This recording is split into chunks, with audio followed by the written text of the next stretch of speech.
Hello, my name is Marcus. I'm the compiler of a collection of therapy quotes entitled 1001 Windmills of the Mind. This is TQ 1271 to 1281, part 2 of 2. In part 1, just completed, we actually covered all of the quotes, and I accidentally hit the stop button just before I was able to give my little final conclusion. So we'll do the little concluding part here in part 2. So in the conclusion, I want to say thank you. This is our theme song to the series 1001 Windmills of the Mind.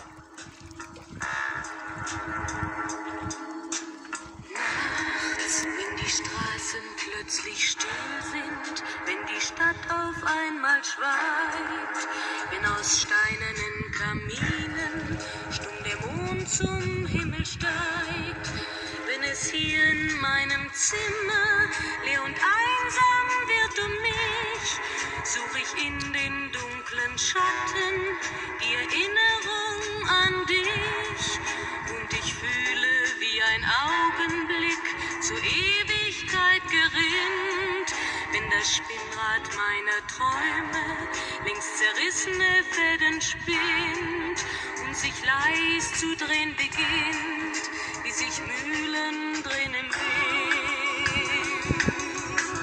Okay, so in part 1, so thank you very much. So we've covered, we did a follow-up to William Fairbairn's theory of what's called the moral defense. That's a very good summary of the moral defense. Let's do it again here, 1271.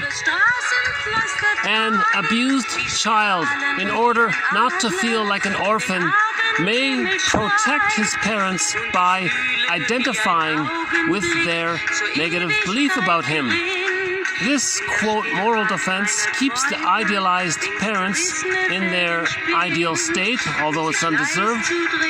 The psyche wants to experience connection more than it wants to recognize the presence of abuse.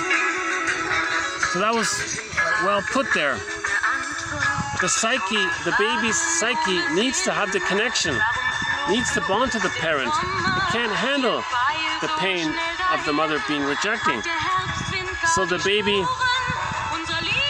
fantasizes in a kind of secondary delusion that the mother is good and all the badness belongs to him, and that the real bad mother is denied.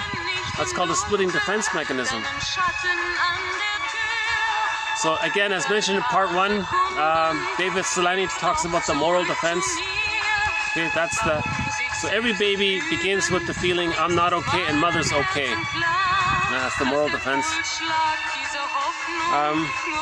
We did a little bit more about the symbiotic complex. Right? If the baby and the mother are fused, the mother's sort of the active one, the baby's sort of the passive one. Now, if there's a trauma there, if the baby doesn't get his symbiotic needs met, later as an adult, he finds a partner, he replays that symbiotic relationship with a romantic partner, let's say. But this time, he may be active and the partner may be passive, or the partner may be passive and he's active. And this quote here says they can flip back and forth, where originally the baby was only in the passive position, right?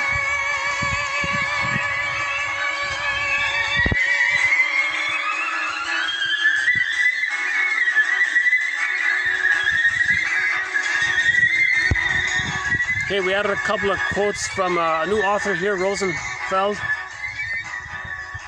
He introduces the idea that people with the codependent pattern, they're the pleasers and they're trying to save everybody, help everybody. He says it's like they're giving their power away too much. He graphically uses the image of psychic bleeding. He says they're strained and. So there's just an idea around that. And Rosenfeld also talked about how disappointed a client might feel if the therapist doesn't call out his negative projections. 1275 was a good. That's a good one here. 1275, I think. A person with a narcissistic pattern uses equivocation to confuse the other, to communicate that when he was a baby, he was confused and helpless. You see? So he uses rationalizations. He's very tricky in his wording. You don't know what he really means. That's his agenda. He wants the other person to feel helpless because when he was a baby, he felt helpless. So he's repeating. So he's doing to others what his mother did to him to communicate what his mother did to him. So you have to realize that when a person with a narcissistic pattern is using put-down humor, negative humor, trying to shame others and all that, they're trying to say that they felt shamed when they were a baby. They're trying to communicate how they felt, but they can't feel it, but they're trying to communicate it. Projection is the vehicle by which the unconscious is trying to get the person's conscious ego's attention. Projection is the vehicle of making the unconscious conscious. Okay, so and with a secure attachment style, that leads to I'm okay, you're okay. Any of the other mindsets, that's the neurotic pattern. Whatever form it takes, they all have an inferiority complex, whatever form it may take. The importance of the extended womb, the extra uterine condition. The baby needs to be held affectionately. They are seeking a physical form of loving which was given naturally in the womb. Babies need an extended womb. And we offered in part 1 the suggestion that maybe mothers just stay in bed for 3 months, let the baby sleep on the mother's belly, feed according to the baby's request, let the baby think he's still in the womb. The love and the warmth and the safety and the security, just leave the baby and the mother be.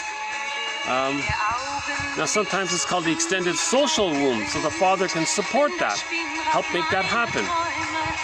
You see?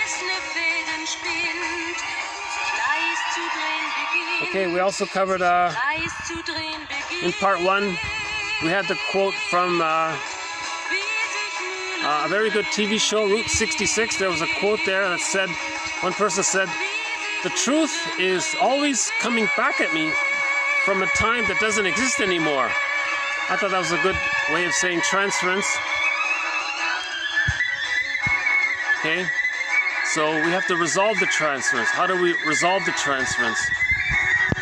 Okay, the transference is made conscious to the client by the analyst, and it is resolved by convincing him that in his transference attitude, he is re-experiencing emotional relations which had their origin in his earliest object attachments.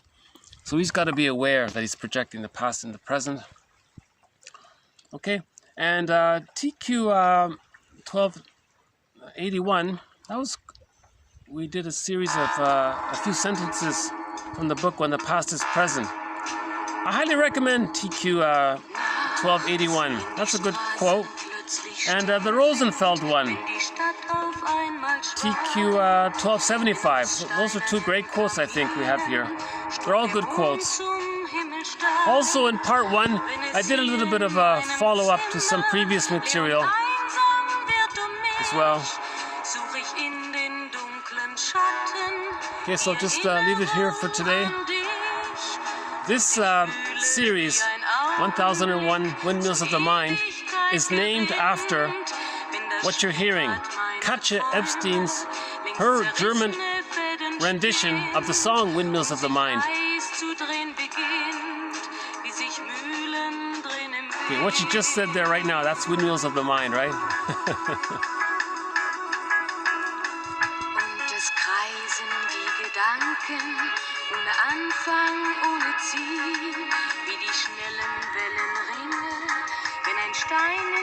Yesterday's video, we played the song Love Sick by Rick Santers. Hopefully that got through. About transference love. Bergler says, you know, neurotics don't really love, they just transfer.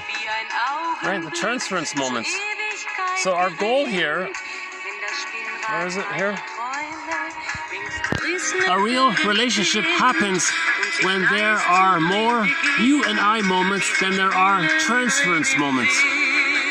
So Bergler says with neurotics, there's only transference love. There are only transference moments. They're trying to... Oh, there's the seal. Hold on. No, he just ducked under.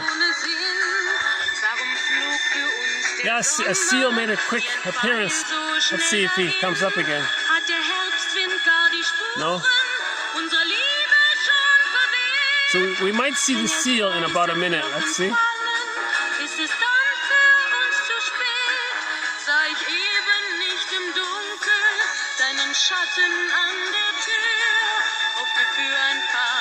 Okay, so again, the mentors in this series are Edmund Bergler, James Masterson, Karen Horney, Melanie Klein, Margaret Mahler, and William Fairbairn. And Robert Bly makes a guest appearance once in a while. So we added some more material on symbiosis, transference, the narcissistic pattern, right? The moral defense. So we covered some good ground here, I feel. Some more good quotes. So just, no, the seal still hasn't come up yet. Maybe he'll come up just in the last moment. So thank you very much. Bye for now.